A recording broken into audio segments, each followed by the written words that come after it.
Yo, what's going on, guys? Welcome back. Today we are continuing the junior cybersecurity analyst path. That way we can take the cert so that you guys can see my review of it. We've done the introduction to information security, network foundations, introduction to networking, Linux fundamentals, introduction into bash scripting, and now we're on to Windows fundamentals. Now, you guys might not see all these on my YouTube. Some of them are on my Patreon. Understand I can only still do tier 0, so only the fundamentals. So the next box is introduction to Windows command line. I cannot upload that, so you'll see it done in the next video, but I'll be moving on to the next tier 0 box. So let's go ahead and hop into introduction to Windows. So one of the things they say is, as a pen tester, it's important to have knowledge of a wide variety of technologies. This is true. One of the things I don't like about Hack the Box specifically is they pretty much are targeting everything towards pen testing, which is fine. I'm not hating on that. What I'm saying is this is still an important box, even if you're not going to be a pen tester, if you want to do something else. So they started off with, as a pen tester, you're going to need to know this, but in reality, you want to know this for any cybersecurity or IT role. So we'll go ahead and hop into it. I'm not going to read you guys verbatim. I don't care if you know when Windows 2008 came out or whatever. I don't care.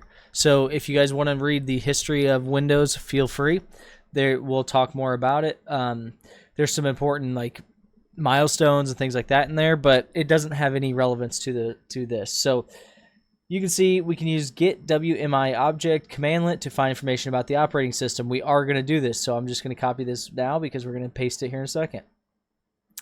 So some other useful classes that can be used with get WMI object or Win32 processes to get a process listing, services, BIOS, all that stuff. So you can actually use the same command with different syntax to get different things, right? This one we're asking for a 32 operating system. We can also ask for the processes, the services, and we're going to show how we actually cover some of that. So accessing Windows, my screen's a little messed up, sorry. If you're reading the words right now, you have local access to a computer. So what most people get confused on is local access versus or network access, right? So local access means you're on your phone locally, you're on your computer locally, like you're there on that machine, right? So this is the most common way to access a computer, blah, blah, blah. Input is likely happening through a keyboard, all that stuff, right? But then there's remote access. And the reason I say people get confused on local access, we'll talk about this, is what I'm talking about is accounts. People get confused on if they're logging on a local account or if they're logging on a domain joined account, etc. And we'll go through some of that. So remote access is accessing a computer over the network. So for instance, let's say I work remotely and I decide I'm going to RDP into a machine to work. That is over the network. I'm not locally sitting at that computer, and that is remote access. So some of the ways that we do this, VPNs, and that's actually the way we're doing this. You guys don't see it, but I have the Hack the Box over here, and we're going to use this as we go through. But they have VPNs. That's how we're accessing it, because we're going to actually RDP into a machine after we access. You have SSH, you have FTP, VNC, WinRM, Windows Remote Management, and then RDP, which is remote desktop. So this uses your client-server architecture. So we're actually logging in to we're saying we're the client, you're remoting into the server. And that's in the introduction to networking. If you want to go back and watch that video, you'll hear about the client-server stuff. So one of the big things is, for this to work, remote access must already be allowed. So this is something that people get confused on too when they're getting into starting out. A lot of times you're not just accessing a computer that's you don't just turn on a computer and set it up and all of a sudden you have RDP access. A lot of times you have to turn this on.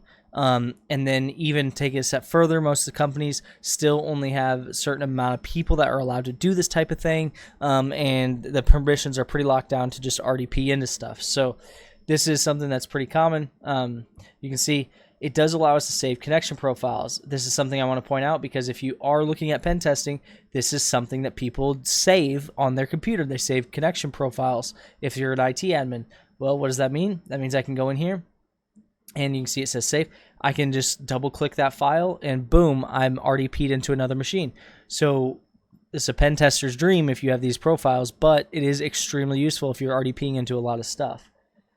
and it says it right here actually. So while on engagement, look for .rdp files.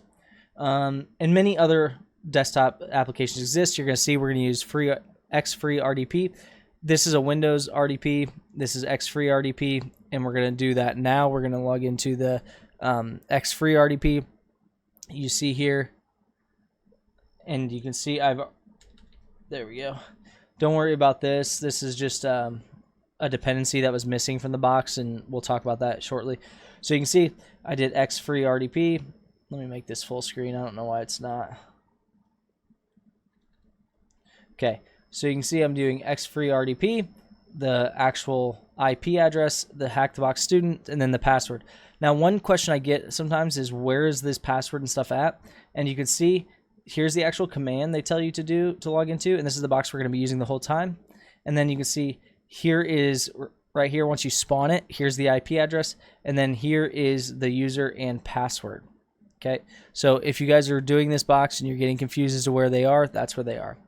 So you just hit enter, and do you trust it? Yes. And it should only ask you that the first time. All right, and now we are logged into X-Free RDP. And this is actually something that people in a lot of my videos have criticized, that I didn't show you guys how to RDP into the machines, which is a fair criticism. I have always just done it and not thought twice about it. So apparently I can't make this bigger, which is fine. We'll use it like this for now. We shouldn't be needing it too much because most of the answers you can actually answer without it. So what is the build number of the target workstation? Well, if you remember, we copied a command earlier, and we'll just use that command. So we'll say, well, we got PowerShell right here, and it goes nice and slow for us, which we like. There we go. And we can copy, I don't know, that's going to let me paste. We'll see. I tried to copy and paste. We'll see what it does. Okay, it's not doing anything, which is sweet. Okay, I can type. I just can't copy and paste. That's fine. Okay. So what we'll do is we'll just go up here and get the exact command. And we can copy that to our box here. And then we can just type it exact. Whoops, I don't know what I did there. I don't know what I pushed there. All right, so get WMI, and you can notice that I can tab it out. Class Win32 operating system. The nice thing is that Windows is not case sensitive, so it doesn't really matter. Okay, there we go.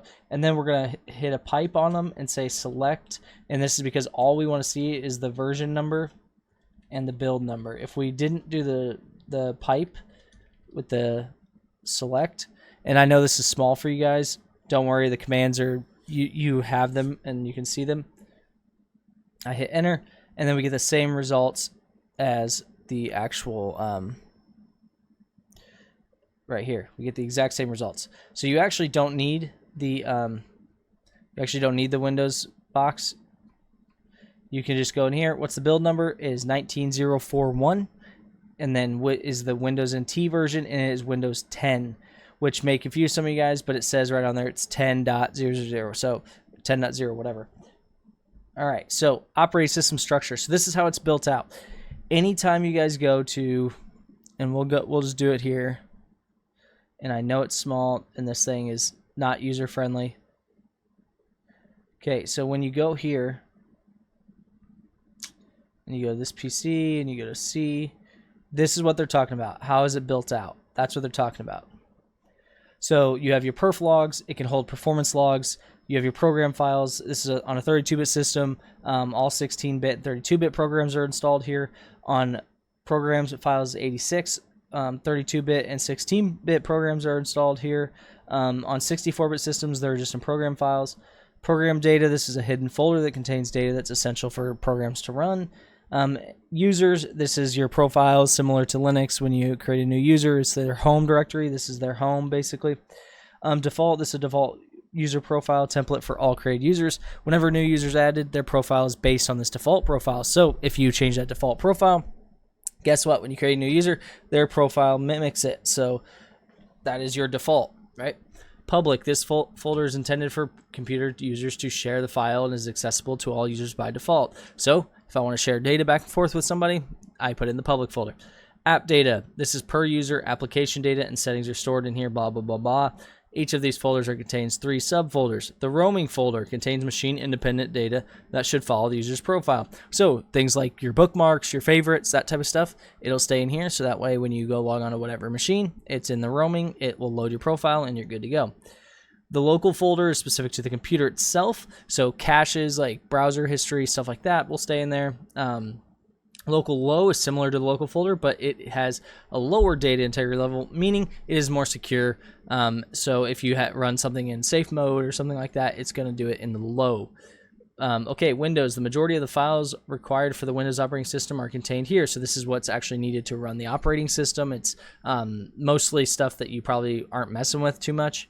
Now system 32, these are all the DLL files. This is where you're really looking things like log4j and the DLL hijacks or injects, excuse me, stuff like that. Those things are happening in these files.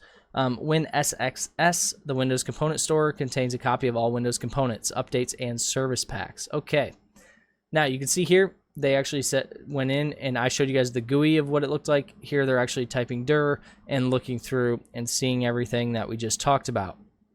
And you notice they had to put the tag or the /A. That's because some of these are hidden directories. Now they're using tree here to actually show how it's broken down in a tree format. In Windows, you have a GUI. Use it unless you like looking at it like this, which you totally fine. I would rather just look at it with the GUI because I can see it. All right, keep going. Find the non-standard directory in the C drive. Okay, so all we have to do. And that says look at the flag contents basically. So all we have to do is find the non-standard directory. Well, it's right there.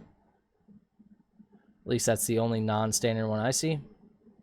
Let's see. I don't know if we have admin permissions. We do. Okay. So there's the non-standard directory. Submit the contents of the flag file saved in this directory. Okay. Maybe that wasn't the non-standard. I didn't even look. Oh, Academy's the non-standard one. There it is. How do I know that? Academy's not there by default. It doesn't make sense. This is an actual patch update. It looks like a KB. So Academy, flag. There's the flag. Boom. Easy enough. If you guys want the flag, feel free to just pause the video. Right there's the flag. Let me try and make this a little bit bigger for you guys if you need it. I don't know if that helps or hurts, but help you a little bit. Okay, file systems. So you have your FAT12, FAT16, FAT32, NTFS, and exFAT, FAT12, FAT16, or blah, blah, are no longer used. What does this mean? FAT, file allocation table. Okay, widely used across many types, USB sticks, SD cards, all that stuff. 32 just refers to the fact that FAT32 uses 32 bits of data for identifying data clusters. So what do you think FAT16 does? It uses 16 bits of data, vice versa, right? Okay, so the pros, device compatibility. It can be used for computers, digital cameras, consoles, smartphones, tablets, etc. Now, operating system cross-compatibility, we know that that's one of the benefits. It can be used on Windows. It can be used on Linux. It's very nice. But it can only be used with files that are less than 4 gigs. No built-in data protection or file compression. And then must use third-party tools for file encryption. Those are pretty big issues, right? But we know that you can get some like SD cards, USB drives, stuff like that with encryption on them. So you can get some of that third-party stuff. Now, NTFS. New technology file system. This is what you're used to when you get on Windows and you use it in a Windows environment. In addition to making up for the shortcomings, NTFS also has better support for metadata and better performance. One of the big things, right? Reliable, can restore the consistency of file systems in the event of system failure. That's big. If you lose data or if something happens, you can restore. Provides security by allowing us to set granular permissions. So really big for security. Supports very large size partitions, which we just talked about. And then here's a big one too. It's logging the information, audit or addition, modification, deletion. That's big. We know that you need that in Windows. And if you read, I don't know, we'll see if I think it comes up here shortly, and we'll talk about it. But most mobile devices don't support NTFS natively, right? So it says most. I actually think most do. I think you just have to probably download an app. So they say natively, so I guess it depends on what they're considering native. If they just mean out of the box, most phones are pretty tough to get onto a file share out of the box anyway. You have to really know what you're doing.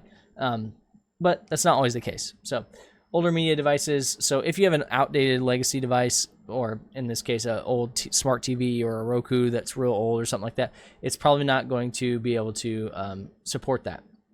Okay, this is what the actual file share looks like as far as permissions, right? So if you have an NTFS file system, you have full control. It's exactly what it sounds like. Literally, it's someone has full control. Modify allows reading, writing, and deleting of files and folders. List allows for viewing and listing folders and subfolders, as well as executing files.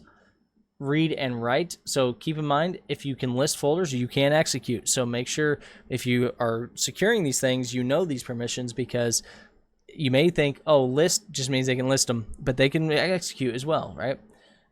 Read and write, or read and execute, excuse me, viewing and listing files and folders, as well as executing.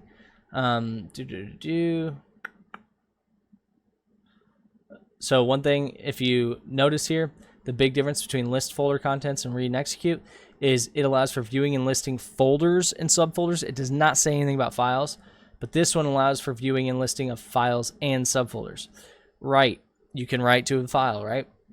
Read, pretty obvious, you can read it. And then this one, the traverse folder, this allows or denies the ability to move through folders to reach other files or folders. For example, a user may not have permission to list the directory contents or view files in the document web apps, blah, blah, blah, but with traverse folder permission applied, they can access the backup archive. So there you go. Pretty easy. Now, one thing they're showing here is iCalcs. So you can use iCalcs to run this command line and actually see these. A lot of times where people really struggle, especially in cybersecurity, is they're really used to Windows and they're like, oh, I know how to view permissions. And then they go to the GUI and they're like right-clicking and looking at the security tab. And they're like, see, right here. And then, you give them command line, because guess what? When you take over a machine, when you're doing pen tests or whatever, you have command line. So when you have this, you have to know how to view those permissions as well. So iCalcs, and then you can see they just specified C Windows. You can see they have the NT service, NT authority, built-in admins, built-in users, and then all that. Okay, and you can see they have these permissions: container inherent, object inherent, inherent only, do not propagate inherit, permission inherited from the folder or from the parent container, and then all these: full access, delete access, no access, modify access, read and execute access, read only, and write only. Now, I know this might sound or seem confusing, but don't worry. They talk about it. So you can see here, NT authority system, if you go up, NT authority system has OI, which is object inherent, CI, which is container inherent, IO, IO, which is inherent only, and then F, which is full access. So what's this mean?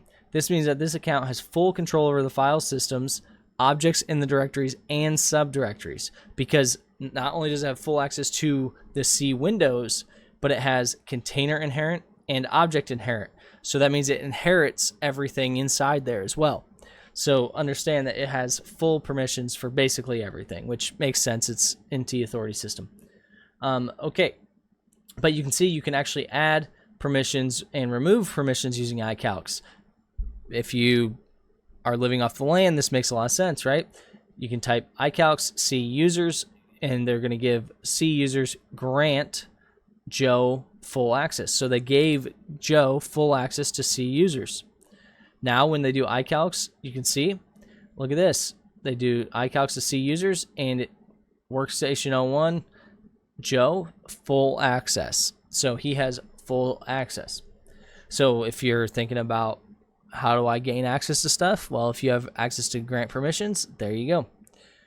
Okay, so what system user has full control over the C users directory? Well, all we have to do now is go to our system and say, and what they say, what was the directory? C users. All we have to do is go up here and say iCalcs in C users directory. So if this loads. Okay. Trying to get it there. Okay. And keep in mind, you can actually do it command line as well if you wanted, but you can say iCalcs, and then we wanted C users, CMD, iCalcs, C users, and okay, that's going well. Let's see, what did we miss? Did I misspell it? I probably misspelled it. Yep, it's iCalcs, C users. And you can see we have everyone. Well, there's one right there, Bob Smith. He's by himself, Lone Ranger there. So when it asks what system has full control, Bob Smith. Pretty easy. You also could have just went to the C users, right-clicked, look at the security tab. You got the same thing. So depending on how you like it. Now, Microsoft owns over 70% of the global market share on desktop operating systems. I'm surprised it's that low, to be honest with you. They talk about it here about viruses and stuff. This is one of the biggest misconceptions that I think people have, and I try to tell people all the time. Windows is not less secure than Mac inherently. People have this misconception that Macs are very secure. The reality is that almost exclusively in enterprise environments, the vast majority, 70%, are using Windows. And then what do you think is 20% Linux? And then there's a small margin using Mac.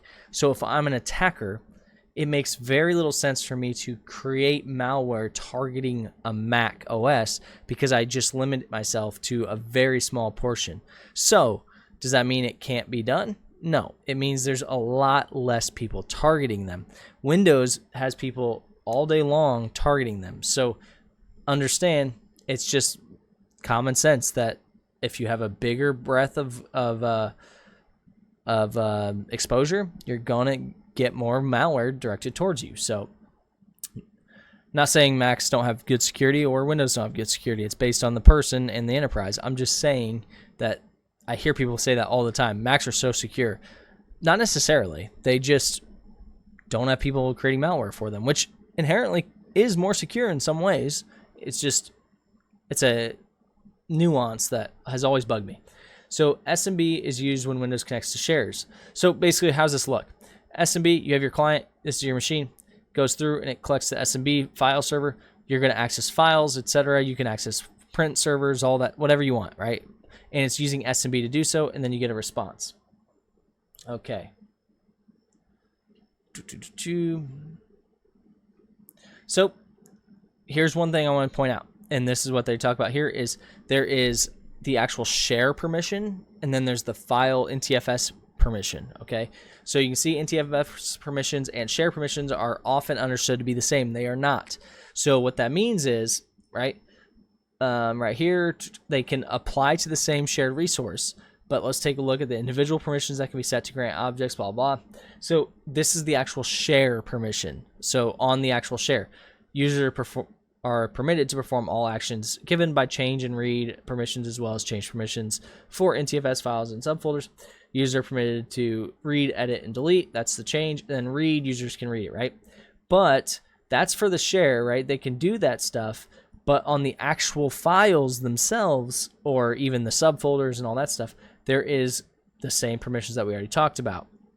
And I'm not going to read you guys literally word for word, which a full control, they can do everything with it. Like, you guys can read this. And then there's special permissions. We've talked about some of these. You guys can read through these.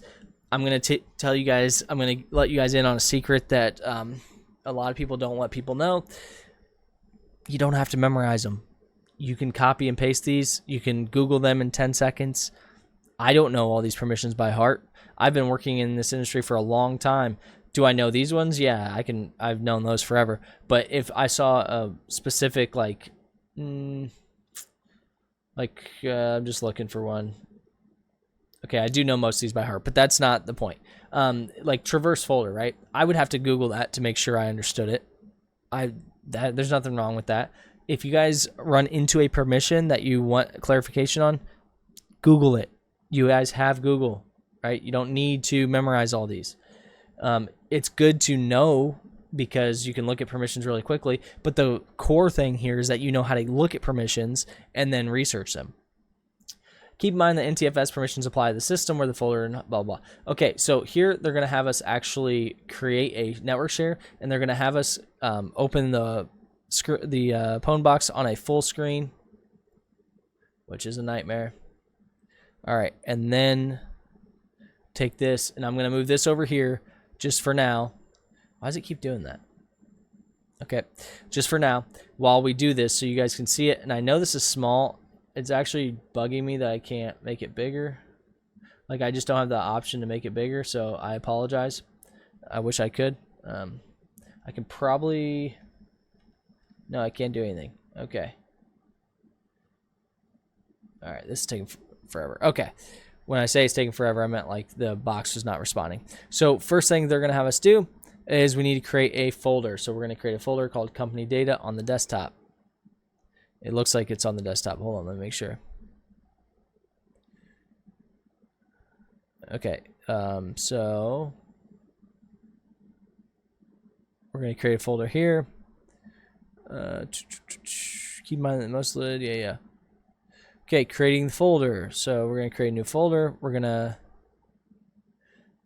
all right, we'll just name it company data, the same they did. Company data, and then we're going to go here and go to properties, go to advanced, there we go. Okay, that was terrible, there was no advanced there.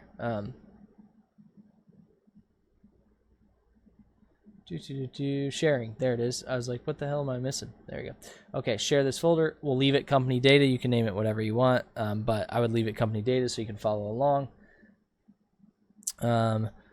Okay, so now you can see one thing you can do is limit this number of simultaneous users if you have any issues with like bandwidth or something like that. So now you can see this network path exists, and we can actually do that. So now once we go here, we can go to,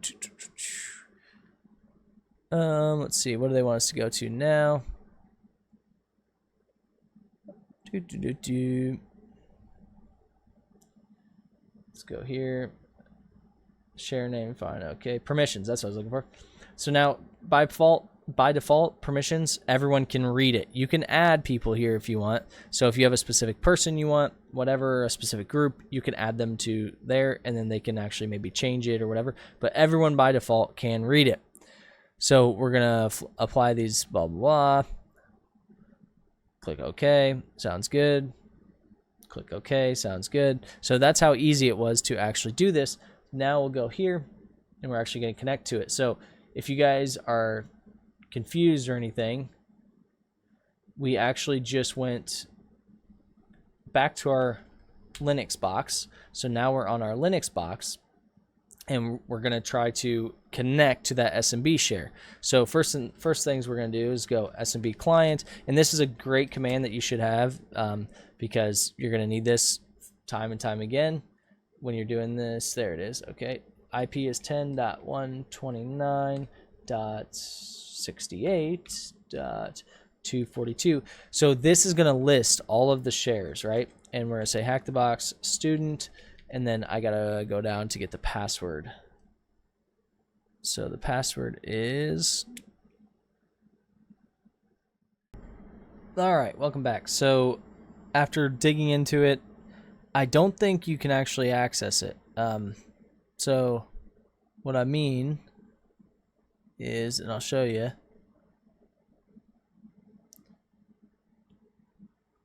is after you set the permissions up, they're basically telling you that the machine itself, what you have is a local account, and it needs to be on, you need to be on the domain to actually talk to it. You can see this because after you connect, it it says here, what could potentially block us? It is the Windows Defender firewall that could be potentially blocking us. Since we are connecting from a Linux-based system, the firewall has blocked access from any device that is not joined to the same workgroup. It is also important to note that when a Windows system is part of a workgroup, all net logon requests are authenticated against particular Windows system SAM database. When a Windows system is joined to a Windows domain environment, all net logins are on Active Directory. The primary difference between a workgroup and a domain name is authentication. We must know this information when attempting to log on.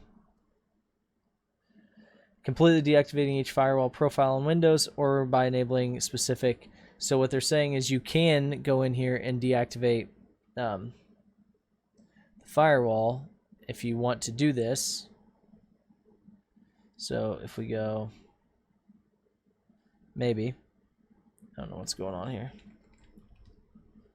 So if you go to Windows Firewall and you go to, so right here where it says Windows Firewall on, we'll just turn it off. And I wouldn't recommend doing this normally, but we'll turn it off. And then we will try to, and it's academy _win fun exclamation point maybe. And there you go. So the firewall is blocking us. I had to troubleshoot it because they don't say that. They just kind of infer it. And I didn't expect them to give us the information without actually doing it. One thing I will say is in a real environment, don't turn off the firewall, make exclusions, make things like that, but don't turn off the firewall to test this. But you can see now we have access to company data there. So let's keep going and let's keep walking through it. Okay, well, we turned it off. One of the big things is the difference between logging on with a domain and a local account. I talked about that earlier. It's really important that you know the difference. A local account is stored on the machine, accessing the SAM database on the machine, meaning it had to be created on that machine. You can't use that account to log on to any other machine. A domain account is accessible anywhere in the domain. So that's what they're talking about there, and it's important that you know the difference.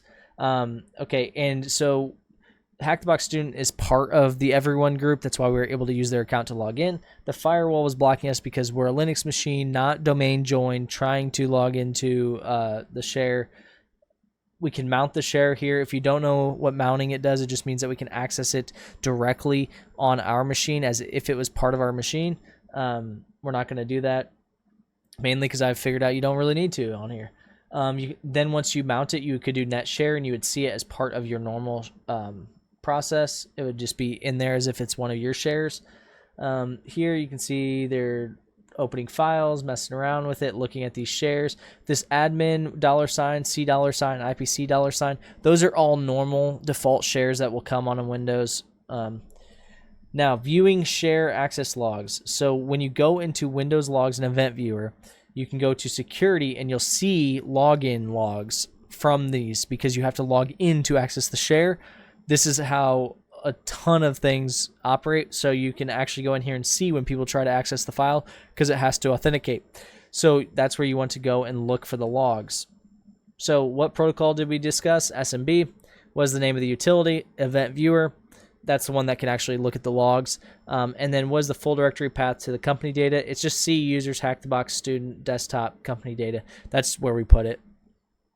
Okay, so Windows services and processes. Services are a major component of the Windows operating system. Yep. So if you don't know, a service is something running on there that continuously runs, that it needs to be started up upon startup, or maybe if you have to manually start it, whatever, but it's something that is already pre-set up to run, basically. That's the way to think about it, right? Windows services are managed via the Service Controls Manager, accessible via services.msc. One of the big things is services is one of the big ways that attackers can set up persistence and things like that, because a service is scheduled to run, or it can be manually ran upon something else happening, or etc. And so you can see when you actually list your services, you can see here they're saying get services status equals running. Select the first two because they don't want it to, it'll just go scroll through all of them and it shows them. And you can see there's either running ones, there's stopped ones, or pause. They can be started manually automatically or on a delay or system boot. So sometimes you might want to start them on a delay at system boot because a lot of times in certain applications, services have to start in order. So you need them to be delayed to start in a proper order, or else the whole thing will crash. Okay, so there's critical systems, and you guys can read about these if you want. The big one I want to point out is LSAS here, because if you guys have ever used Metasploit, Metasploit used to have a hash dump feature. It still does, and it doesn't work. But if you migrate into the LSAS process, it will work, and that's because LSAS actually handles that authentication. So just FYI, a lot of people know that, and so sometimes that is noisy, but if you know what you're doing, there's ways around that. So okay, processes run in the background. They either run automatically or as part of the Windows operating system. So basically, go open Task Manager. Those are your processes. They have PIDs, process IDs. Go open services, and those are things that might be waiting to run. So an example might be you have a game open, right, and it has a bunch of stuff running, but it has other services it needs to call on, like PowerShell or something, or like your network services or any of that stuff. Those will be waiting for a command to be called on, and then it might start up. LSAS, process responsible for enforcing security policies. Sysinternals. Sysinternals is something I recommend you guys all download and use. I keep it on a flash drive with me almost all the time. You can see here, you can go into here. This tool can either be downloaded from Microsoft website or loaded them directly from an internet accessible file share. So you can go in here, and basically what it is it is Microsoft's tools. So like if I go right here, and I don't know if this will actually work on here or not, but let's check. Should. We'll let that load. So you can see here, they actually access it, and they're actually running it live there. So I didn't know if it list it. It's not, which is fine. It's not going to list it. And by the way, that Academy Win Fund, that's the password. So you can see here, you can call on them specifically here, and this could be this one here. They're using proc dump, and they're saying accept EULA, and it will actually run proc dump. So it's a live version of them that you can run at all times. So do you think that's valuable? I sure do. If you've never seen Sysinternals, by the way, go look into it. It's a shitload of tools, all really good with Microsoft. Another fun fact about them is they're signed by Microsoft, but they're not created by Microsoft. So what that means is the signature matches Microsoft. My microphone won't stay up, but that's all right. So remember I talked about go to Task Manager. This will show you all of the tasks running, and then you can go to Services. You can kind of see a bit of everything. And this will show you all these different, and you can see they have Mimikatz running and stuff like that. Mimikatz would obviously be a red flag if that was running. So they're showing you how to view things in Windows and make sure that you understand them. Resource Monitor, another great tool, because you can see a lot of times what happens is people are like, my computer's running really slow or whatever. This will show you, hey, your computer's running really slow. Well, guess what? Here you go, right? You can see exactly what's taking up the most space and resources and all that stuff, what processes, what different things. You'll start to see like some applications are just bloated on Microsoft, so you have to delete them, or you don't have to, but you can, right? Process Explorer is part of the Sysinternals suite. This tool can show which handles and DLL processes are loaded when a program runs. Super important, because what actually happens when that loads, who knows, right? You don't know what that DLL files just got loaded. Well, now you can. That's how Log4j happened. People just didn't know that DLL was actually vulnerable to be written to. Okay, identify one of the non-standard update services running on the host. So all we gotta do, go to the services, and if we go back here, I have no idea why it just does this, but that's all right. And now we go back to our remote desktop. We'll leave that off. It doesn't really matter. We go in here and we type services.msc. And when it loads, you look at these services. And I don't know if we're looking for ones that are running, but let's look for those first. And we'll just scroll down, look for something that doesn't. Fox IT Reader Update Service. That is odd. Usually you look for ones that are automatic too, because that means they're starting up upon startup. So Fox it reader update services, right? Fox it reader update services.exe. If you want to know how do you actually get what's running there, because sometimes they'll name them other things, obviously, right? So you can go to properties. You can see here, C program files, Foxit software, Foxit and then there's the Foxit reader update services or service.exe. If you don't expect that to be on your system, then hey, you might want to do something about it, right? All right, let's go to the next one.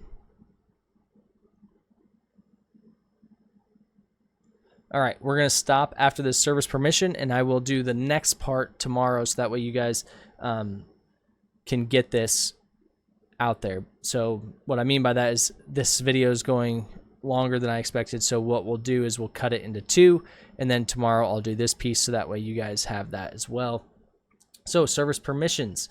One thing people don't understand about services a lot of times is this is what a service account is they can use regular permissions, right, on the machine, but if they need to reach out to something on the network, right, whether maybe it's connecting to a database or something like that, it needs a account to log in with. Well, you don't want to give it your account, because then it shows you logging in all over the network. So you use a service account, right?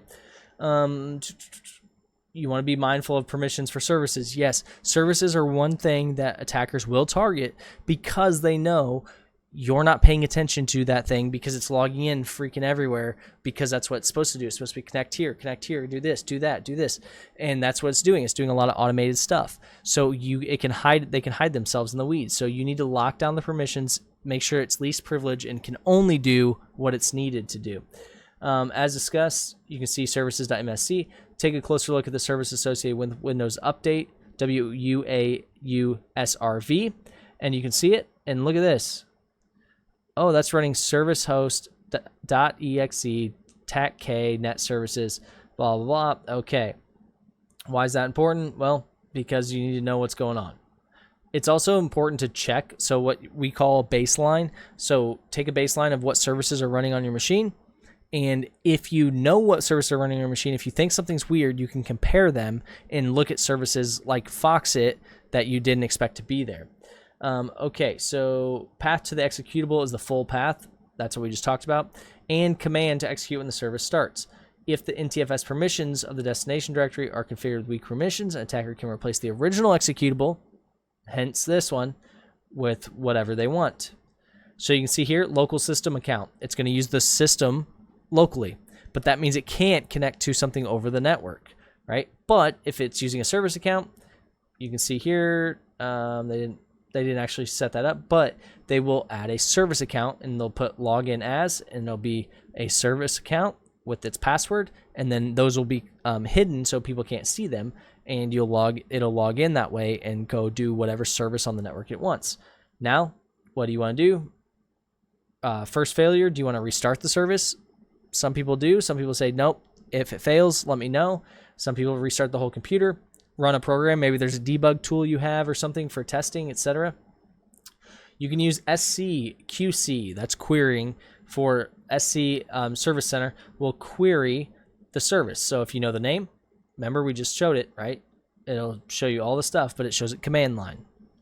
Now you can see SC host name. You can do this over the network. That's really nice, because I can do this on local or on other machines. If I'm an incident responder or a pen tester or something, I can start querying your services, running services, editing services. Look at this. SC stop, stopping services, config, binary path. I can change the program. So if I have permissions, this is detriment, right? Here we go. SC SD shadow. At initial glance, this is another way to do the same thing, right? This looks complex. I'll give you a secret. It is complex. They say, oh, it's not that crazy. It reads like left to middle to center to like all over the place. Guess what? I don't memorize this. I don't care to. You shouldn't either, unless you just happen to look at them enough that you get them. But you can take this and go Google the format and compare it whenever you're looking at it. You don't have to memorize these. examine service permissions using PowerShell, get access control lists, right? Path, then you put whatever path, that's the service path, and then format list, and you can see who all has permissions. So really nice, really useful. These are all things that you should be at least be able to Google, or what I do is keep a set of notes with like these shortcuts so that you can go, okay, run this command and I'll get the access control list. So like you could copy this and say copy, and then say path and just put service path here, and then you know it's a variable. There you go. Now you have a set list. You don't have to memorize these. So that's going to do it for this video, guys. I will release the next video here the next day or two, hopefully tomorrow. That way you guys aren't waiting on this, and we're going to try and speed this path up because I have to skip a few. We'll try and knock them out and then just keep getting you guys uploads as much as possible so that way we can get to the cert and take it and give you guys feedback on it. Hope this helped, guys. Thanks.